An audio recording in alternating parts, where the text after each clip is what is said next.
The argument seems to be, from this side of the table, Brit, that it didn't matter what the U.S. did and what It didn't matter what the U.S. did. And the tide of that war in Iraq was turned, in part by what was called the awakening in Anbar province.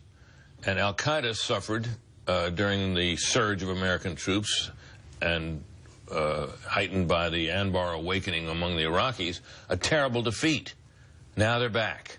They're back in no small measure because we left.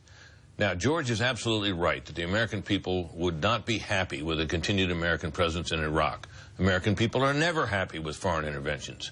It is the job of a president as leader to bring people along about such things. We have stationed troops in places all over the world for decades, and the net effect in most cases has been that they've helped to keep the peace. It is a role from which this president has shrunk.